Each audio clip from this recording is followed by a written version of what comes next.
नमस्कार दोस्तों, आज जो हम लोग जो है बीपीएससी टीआरई 4 में पूछे गए हैं और उससे पहले टीआरई 1, 2, 3 में पूछे गए सारे प्रीवियस क्वेश्चन को हम लोग इसमें लगाएंगे।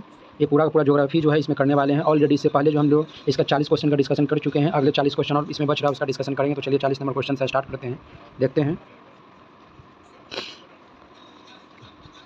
इसमें जो है 40 नंबर क्वेश्चन जो है शांत घाटी किस राज्य में स्थित है, तो एक केरल में यहाँ तक हो चुका है। 41 नंबर से हम लोग आगे क्वेश्चन लगाएंगे। 41 नंबर क्वेश्चन जो कह रहा है, जुब्बा साहनी बिहार के किस जिले से संबंध रखते थे? जुब्बा साहनी जो है बिहार के किस जिले से संबंध रखते थे जो स्वतंत्रता संग्राम सेनानी के रूप में ख्याति प्राप्त थे? सही ऑप्शन होगा ऑप्शन नंबर ए मुजफ्फरपुर।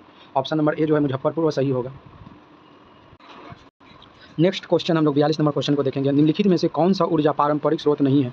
निम्नलिखित में से कौन सा ऊर्जा का पारंपरिक स्रोत नहीं है? तो इसका सही ऑप्शन होगा ऑप्शन नंबर सी, पवन ऊर्जा। पवन ऊर्जा जो है ये ऊर्जा का पारंपरिक स्रोत नहीं है। अगला नंबर क्वेश्चन देखेंगे, 43 नंबर क्वेश्चन देखेंगे। 43 नंबर क्वेश्चन जो कह रहा है, खनिज निम्नलिखित में से किस चट्टान के स्तर में जमा होता है? खनिज जो है किस प्रकार के चट्टान के स्तर में जमा होता है? तो जमा अपसादी में होता है। जमा जो होता है अपसादी में, लेकिन पाया किस में जाता है? खनिज जो मुख्य रूप से कहा जाए पाया किस में जाता है, तो वो हो जाएगा आग्नेय चट्टान में, लेकिन जमा किस में होता है? तो वह अपसादी चट्टानों में जमा होता है। अगर पूछ देगा कि जीवाश्म ईंधन किस में पाया जाता है, तो ये हो जाएगा अपसादी चट्टानों में जीवाश्म ईंधन पाया जाता है, जैसे कोयला, पेट्रोलियम, प्राकृतिक गैस। अगला क्वेश्चन देखेंगे, क्वेश्चन नंबर 44 देखेंगे। 44 नंबर क्वेश्चन कह रहा है, निम्नलिखित में से कौन सी एक फलदार फसल है? निम्नलिखित में कौन सी एक फलदार फसल है? तो इसका सही ऑप्शन होगा ऑप्शन नंबर ए, दलहन। दलहन जो है एक फलदार फसल का उदाहरण है।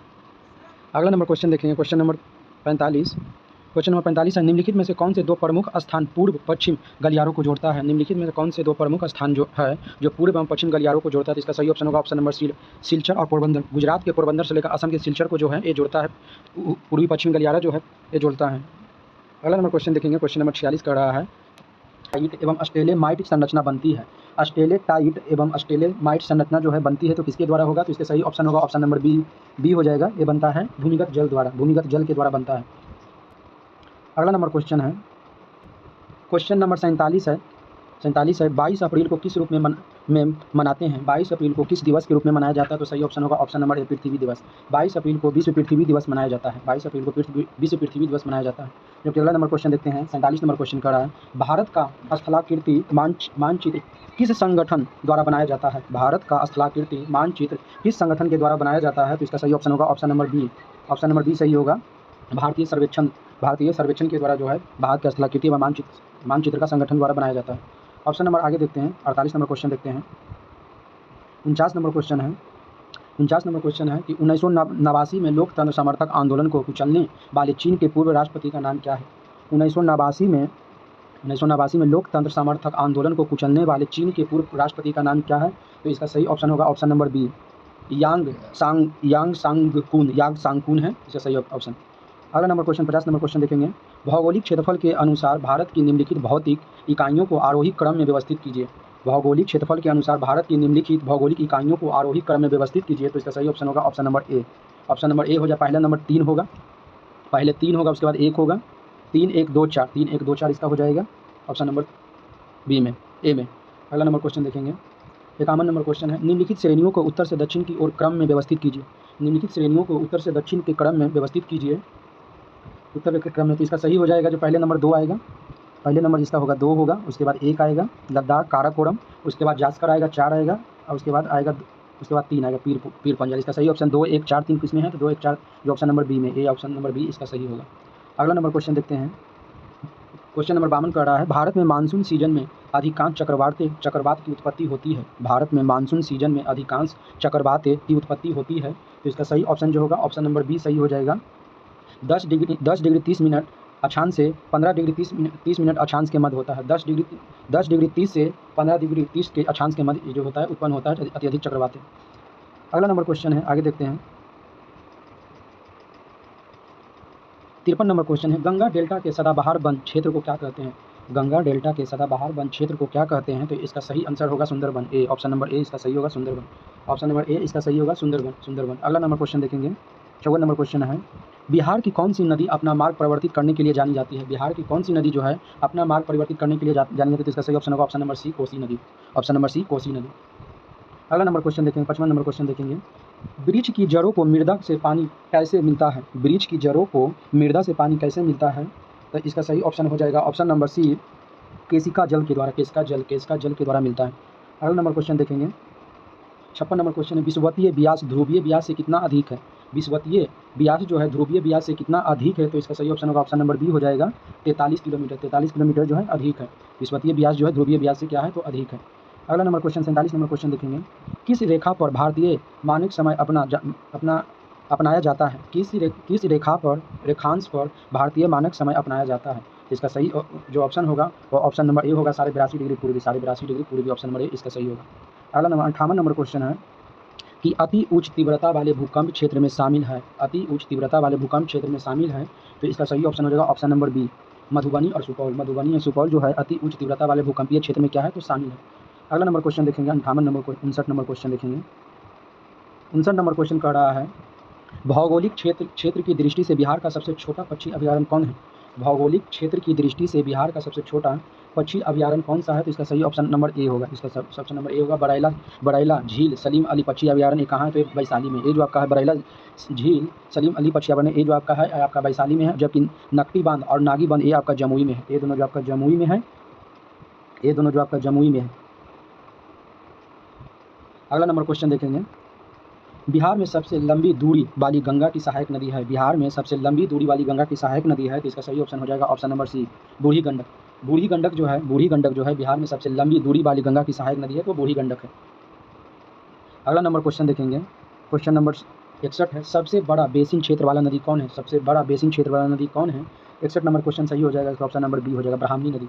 ब्राह्मणी जो होगा नदी होगा इसका सबसे बड़ा बेसिन क्षेत्र है, सबसे बड़ा बेसिन क्षेत्र है। अगला नंबर क्वेश्चन है अंतर्राष्ट्रीय सीमा की दूसरी सबसे लंबाई भारत द्वारा साझा की जाती है। अंतर्राष्ट्रीय सीमा की दूसरी सबसे लंबी भारत द्वारा साझा की जाती है, तो सबसे दूसरा जो हो जाएगा वो सही ऑप्शन हो जाएगा ऑप्शन नंबर बी चीन। चाइना के साथ जो है भारत के जो है कुल कितना किलोमीटर साझा करता है, तो 3488 किलोमीटर। 3488 किलोमीटर जो भारत चीन के बीच सीमा साझा करता है। अगला नंबर क्वेश्चन देखेंगे। अगला नंबर क्वेश्चन है 63 नंबर क्वेश्चन है नदी प्रणालियों का पूर्ववर्ती जल निकासी पैटर्न पाया जाता है। नदी प्रणालियों का पूर्ववर्ती जल निकासी पैटर्न पाया जाता है, तो इसका सही होगा ऑप्शन नंबर डी हो जाएगा दक्कन पठार क्षेत्र में। दक्कन पठार क्षेत्र में इसका सही ऑप्शन है। अगला नंबर क्वेश्चन देखेंगे। सर्वाधिक वन्य जीव अभयारण्य वाला राज्य है 2019 में पूछा गया था। सर्वाधिक वन्य जीव अभयारण्य वाला राज्य जो है वो कौन सी है, तो सर्वाधिक वन्य जीव अभयारण्य वाला राज्य जो है वो कौन सा होगा, तो इसका सही ऑप्शन नंबर ए होगा महाराष्ट्र। सर्वाधिक वन्य जीव वाला क्षेत्र जो है वो महाराष्ट्र है। अगला नंबर क्वेश्चन देखेंगे। 65 नंबर क्वेश्चन है कि 2022-23 में सर्वाधिक सौर ऊर्जा उत्पादन करने वाला राज्य कौन है? 2022-23 में सर्वाधिक सौर ऊर्जा उत्पादन करने वाला राज्य कौन है, तो इसका सही ऑप्शन हो जाएगा ऑप्शन नंबर सी राजस्थान। इसका सही ऑप्शन होगा ऑप्शन नंबर सी राजस्थान। अगला नंबर क्वेश्चन देखेंगे। अगला नंबर क्वेश्चन है चंद्रमा सदृश ग्रह कौन सा है? चंद्रमा सदृश ग्रह कौन सा है? चंद्रमा का सदृश ग्रह कौन सा है, तो इसका सही ऑप्शन नंबर ए बुध है। ऑप्शन नंबर ए बुध है। अगला नंबर क्वेश्चन देखेंगे। 67 नंबर क्वेश्चन है जीवाश्म के आधार पर मानव उत्पत्ति केंद्र कौन सा है? जीवाश्म के आधार पर मानव उत्पत्ति केंद्र कौन सा है, तो इसका सही ऑप्शन है जो ऑप्शन नंबर ए अफ्रीका की रिफ्ट घाटी। अफ्रीका की रिफ्ट घाटी जो है इसका सही ऑप्शन है। अगला नंबर क्वेश्चन है भारत में शुष्क बिंदु बस्ती मिलती है। भारत में शुष्क बिंदु वस्तु मिलती है। भारत में शुष्क बिंदु बस्ती मिलती है, तो इसका सही ऑप्शन हो जाएगा ऑप्शन नंबर ए बाढ़ क्षेत्र। ऑप्शन नंबर ए जो होगा बाढ़ क्षेत्र में मिलती है। अगला नंबर क्वेश्चन देखेंगे। अगला नंबर क्वेश्चन है बिहार के किस जिले में धान का उत्पादन सर्वाधिक होता है? बिहार के किस जिले में धान का उत्पादन सर्वाधिक होता है, तो इसका सही ऑप्शन है option number B Rohtas. Rohtas में सबसे ज़्यादा धान की खेती होती है बिहार में। अगला नंबर क्वेश्चन देखते हैं तेहरान किस पर्वत पर स्थित है? तेहरान जो है किस पर्वत पर स्थित है? तेहरान किस पर्वत पर स्थित है, तो सही ऑप्शन नंबर ए होगा एलबुर्ज जो है एलबुर्ज पर्वत पर तेहरान जो स्थित है। अगला नंबर क्वेश्चन देखेंगे। क्वेश्चन नंबर 71 है भारत के पूर्वी घाट की सबसे ऊंची चोटी क्या है?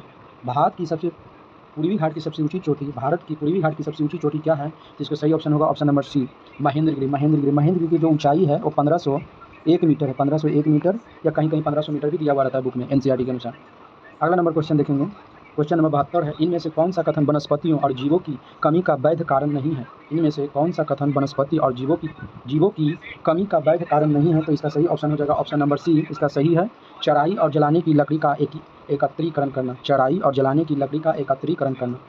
अगला नंबर क्वेश्चन है बिहार के किस जिले में समी वृक्ष का उत्पादन सर्वाधिक होता है? बिहार के किस जिले में समी वृक्ष का उत्पादन सर्वाधिक होता है, तो इसका सही ऑप्शन है ऑप्शन नंबर सी औरंगाबाद इसका सही है। अगला नंबर क्वेश्चन देखेंगे भारत में हरित क्रांति का श्रेय किसे माना जाता है? भारत में हरित क्रांति का श्रेय किसे जाता है? भारत में हरित क्रांति का श्रेय जो है किसे जाता है, तो इसका सही ऑप्शन होगा B doctor M S Swaminathan को जाता है, इसका सही ऑप्शन है। अगला नंबर क्वेश्चन है अगला है, निम्नलिखित क्षेत्रों में से कौन सा भूस्खलन प्रबंधन है? निम्नलिखित क्षेत्रों में से कौन सा भूस्खलन प्रबंधन यानी जोन नहीं है? निम्नलिखित में कौन सा भूस्खलन जोन नहीं है? तो इसका सही ऑप्शन हो जाएगा ऑप्शन नंबर 75 का बी हो जाएगा, पूर्वी घाट। पूर्वी घाट इसका सही है। अगला नंबर क्वेश्चन देखते हैं, 76 नंबर है क्वेश्चन है, निम्नलिखित में से भारत का कौन सा तट उष्णकटिबंधीय चक्रवातों से सबसे अधिक प्रभावित होता है? निम्नलिखित में से कौन सा तट उष्णकटिबंधीय चक्रवातों से सबसे अधिक प्रभावित होता है? तो इसका सही ऑप्शन है ऑप्शन नंबर बी, कोरोमंडल तट। ऑप्शन नंबर बी है कोरोमंडल तट, इसका सही होगा। अगला नंबर क्वेश्चन देखते हैं, अगला नंबर 77 नंबर क्वेश्चन है, जब बहता पानी चिकनी मिट्टी को काटता है और गहरे चैनल बनाता है तो क्या होता है? जब बहता पानी चिकनी मिट्टी को काटता है और गहरे चैनल बनाता है तो क्या होता है? इसका सही हो जाएगा option number A. Option number A जो सही हो जाएगा, गली कटाव। गली कटाव इसको क्या कहते हैं? गली कटाव, ऑप्शन नंबर ए। अगला नंबर क्वेश्चन है 78 नंबर क्वेश्चन है, निम्नलिखित में से कहाँ अक्टूबर और नवंबर के महीने में भारी वर्षा होता है? निम्नलिखित में से किस जगह पे जो होता है अक्टूबर नवंबर के महीने में भारी वर्षा होता है? तो इसका सही ऑप्शन है बी, कोरोमंडल तट पे होता है, तमिलनाडु में। कोरोमंडल तट तमिलनाडु में जो होता है सर्वाधिक वर्षा होता है। अगला नंबर क्वेश्चन है 79 नंबर क्वेश्चन है, भारत की सबसे ऊंची पर्वत श्रृंखला कहलाती है? भारत की सबसे ऊंची पर्वत श्रृंखला जो कहलाती है वो कौन है? तो इसका सही ऑप्शन हो जाएगा ऑप्शन नंबर सी, K2। भारत की सबसे ऊंची चोटी जो है K2 है। अगला नंबर क्वेश्चन देखेंगे, 80 नंबर क्वेश्चन है, भारतीय उपमहाद्वीप पूर्व में मूलतः एक भाग था। भारतीय उपमहाद्वीप पूर्व में एक मूलतः भाग था, तो इसका सही ऑप्शन हो जाएगा ऑप्शन नंबर ए जो है गोंडवाना लाइन का। भारतीय उपमहाद्वीप जो था ये गोंडवाना लाइन का हिस्सा था।